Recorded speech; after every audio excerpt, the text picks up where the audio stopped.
What's up, everybody? Welcome to another preparation video to get you ready for this week in trading. I'm going to walk you through some of the key levels that I'm watching that could lead to really big trades if they are broken. So let's dive straight into it. Let's look at SPY here. So SPY is chilling out inside this little up channel here. We are slowly making new highs, but I would say that strength is starting to leave the markets a little bit.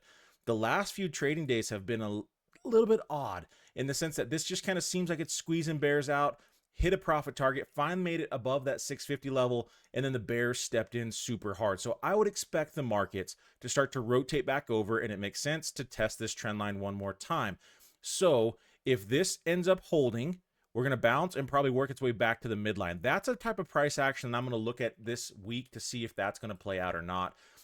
Again, that move down, bounce back up, and then we'll see where it wants to go from there. If at any point we start taking out this higher low at 635, that's a big options level, but it's also a huge sentiment level here because that's where the bulls have come in twice.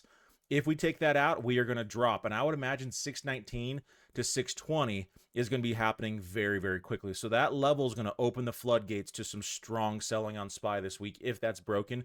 Keep an eye out for that. Put some alerts out on your chart because that is going to be some easy trading money on your day trades, on swing trades, whatever you'd like. Just look bearish below that level. Now, again, if that level holds and bounces back up, then we could just be still resting for a little while until this breaks. This, in my opinion, is a bearish setup. It's just a matter of how long will it take before this gets broken and starts to drop back lower. So that's what I'm looking at this week here on SPY. That's the bear side of things. Let's look at the bull scenario. So Friday ended up holding the midline right here. So if this continues to hold and we break out of this, a strong daily close up above Friday's candle would be extremely bullish.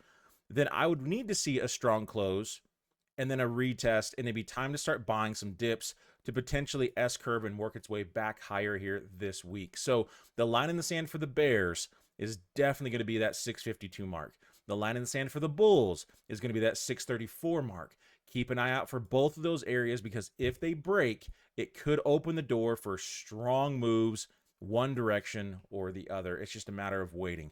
Now, if trading's been a little bit tough for you, if you're struggling a little bit, avoid this inside trading here and avoid inside this channel because it's not going to give you super clear sentiment. Once we break outside of these levels, that's the clear sentiment. That's where some easy trades are going to be had. So again, if you're struggling a little bit and you're behind the ball a little bit for this year, avoid trading in here, in my opinion. This is where it's going to get a little bit trappy. If you understand how to read sentiment, if you understand how to control your risk, you can find lots of opportunities to take advantage of inside of this channel, especially selling options. So for me, I'm going to be selling some weekly credit spreads that expire this Friday. And it's just going to look at the strength inside of here for my cues to find out if I'm going to sell a bear call spread or a bull put spread. But all that simply means is that I win as long as it stays below this line or above this line, depending on which I do. So that way it can chop around and do whatever the heck it wants to do, and I'm going to win. So I'm going to hit my goal this week by Tuesday by simply getting into this trade today. If you'd like to come trade that strategy with me live, I'll show you exactly how to do it, get in with it with you, have a mentor group every single week to walk you through and teach you the strategy in detail, what to do when it goes wrong, how to manage it, what to look for to get in. Then come check out the links down below for that 7-day free trial of the All Access Pass.